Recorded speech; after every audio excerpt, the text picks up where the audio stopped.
Al Capone, the rise and fall of a legend, 1920s America, a man rising in the shadow of Prohibition, a genius ruling the streets.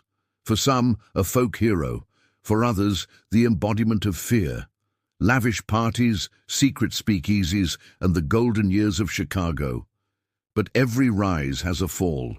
The relentless pursuit of the FBI, betrayals, and an empire ending in Alcatraz. This is the true story of history's most famous gangster. At the intersection of power, money, and crime, the legend of Al Capone begins. Are you ready? Alphonse Gabriel Capone was born on January 17, 1899, in Brooklyn, New York. He grew up in a poor but hard-working family as one of 9 children of Italian immigrants Gabriele and Teresa Capone. His father was a barber, and his mother was a seamstress. The family came to America hoping for a better life, but Capone grew up in the tough neighborhoods of Brooklyn and was drawn into the world of crime at an early age. Capone's childhood was filled with hardships. His family struggled with the discrimination and economic difficulties that came with being immigrants. His school life was not bright either. His rebellious nature and attitude towards authority often led to conflicts with his teachers. He was expelled from school at the age of 14 after using violence against a teacher. After that, he started working various odd jobs, but the crime-ridden backstreets of Brooklyn pulled him into a larger world. Young Capone first encountered small criminal groups led by the 5 Points Gang and Frankie Yale. While working at Yale's bar, he learned the rules of the underworld and quickly became a notable figure. During this time, he met Johnny Torrio, and this acquaintance laid the foundations for his future criminal empire. Some events in Capone's youth shaped his character. A knife wound he received in a fight earned him the nickname Scarface. However, he disliked this nickname and preferred to be called Al.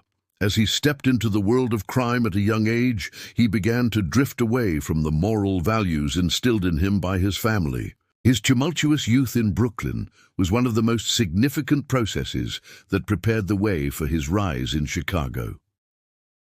In the early 1920s, Capone moved to Chicago at the invitation of Johnny Torrio. There, he made huge profits from bootlegging, gambling, and prostitution. After Torrio stepped down in 1925, Capone took over organized crime in Chicago. He used his power to eliminate rivals and bribe the police, gaining control of the city through significant profits from alcohol prohibition. During this period, his personal life was also noteworthy. He married May Coughlin in 1918, and that same year, their son, Albert Francis "Sonny" Capone, was born. May tried to stay as far away as possible from Capone's criminal life and wanted to protect their son from that world. However, Capone's life was far from loyal. He was known to have many mistresses, particularly relationships with dancers and bar staff. His secret affairs and womanizing did not tarnish his image, but they gradually caused a cooling of his relationship with May. On February 14, 1929, Capone's men staged a fake police raid to eliminate the rival North Side Gang. 7 unarmed men were shot and killed. This event solidified Capone's reputation as a ruthless and powerful gangster, but it also made him a target for the public and authorities. After the incident, Capone became a frightening yet intriguing figure in the media. While some viewed him as a major crime leader, others regarded him as a modern Robin Hood who helped his community during economic hardships. Capone was known not only for killing his rivals in the criminal world, but also for his loyalty and protection. He was generous to those who stood by him and expected loyalty in return. However, he had no tolerance for betrayal and would ruthlessly eliminate those he suspected. It is known that he threatened many close friends and business associates with death. On the other hand, he had a protective attitude towards his family and some close friends. He regularly sent money to his family and ensured they lived comfortably. Other crimes committed by Capone included running gambling operations, extortion, producing bootleg liquor, and managing prostitution rings. He always managed to stay one step ahead by bribing corrupt police officers in Chicago. However, over time, this criminal empire began to show weaknesses. Alcatraz prison became a focal point during the years Capone spent there, marking a significant stage in the decline of his criminal empire. In 1934, the FBI and other authorities realized that Capone was still trying to exert influence in the criminal world while serving his prison sentence. Therefore, he was transferred to Alcatraz, the most famous and secure prison of the time, to keep him safely and break his power of influence. Alcatraz was an island prison located in San Francisco Bay, where escape was nearly impossible.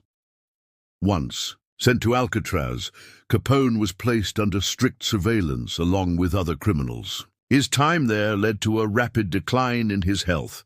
His mental health deteriorated quickly due to the progression of syphilis.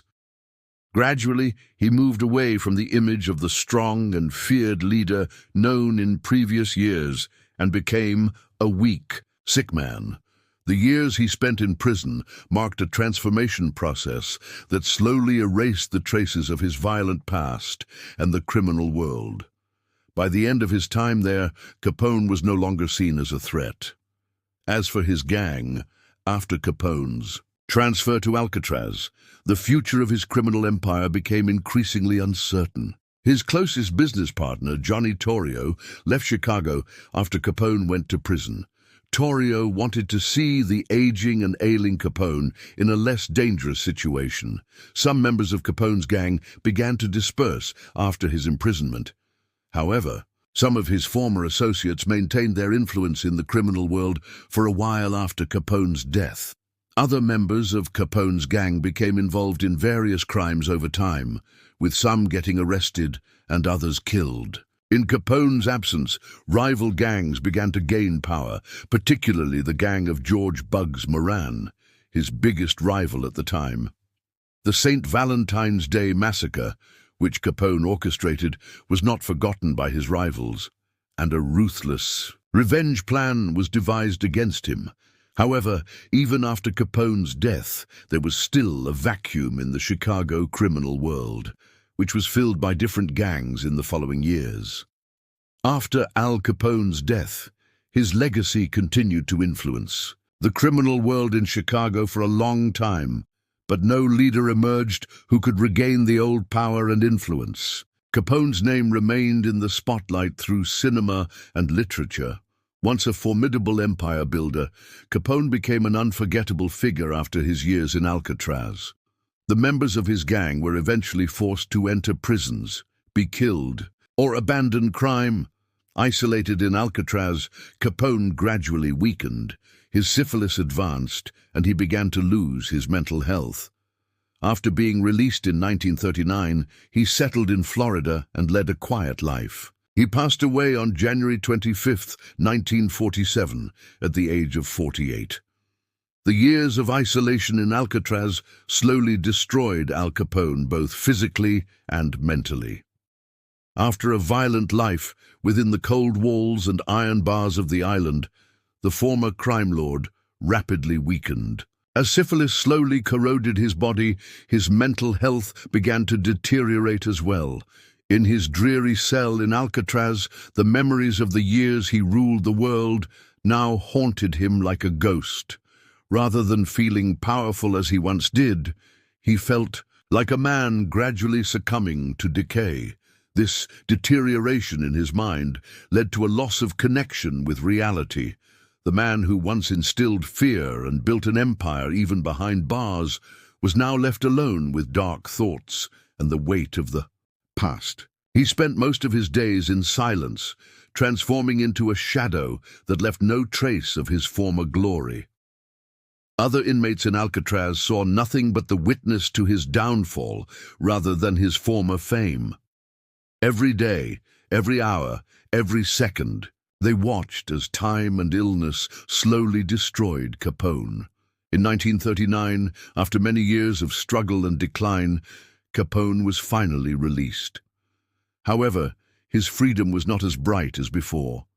No one who knew him saw him as the fearless gangster or respected leader he once was. When he settled in Florida, he had severed nearly all ties to his former criminal world, remaining a man trying to escape the weight of his mistakes and crimes. All that remained were reminders, betrayals from old friends, and the shadows of the past. He tried to live in harmony with the soothing sound of the sea under Florida's warm sun, but the loneliness he felt was suffocating. Surrounding him were only a few loyal former associates and family members, yet he still felt excluded and abandoned by society. The scars left by the past constantly followed him. In the eyes of the public, he was no longer the fearsome leader of the crime empire he once built, but merely a sick, aged, and hopeless man. The only thing he remembered was the extinguishing of his former power. And one day, on January 25th, 1947, Al Capone passed away. At 48 years old, still relatively young, but the enemies, diseases, and loneliness he acquired throughout his life had already killed him. Everyone around him realized that the years leading up to his death had not physically killed him, but rather spiritually. Alone and abandoned, Capone closed his eyes for the last time in his quiet mansion in Florida. In an instant, that old fear and glory vanished. The streets and Mafia world that once worshipped him remained only a memory. Al Capone's final moments were a dramatic end that illustrated that while he once owned everything, he ultimately owned nothing. He was merely an indelible symbol of a lifetime of decline etched in history.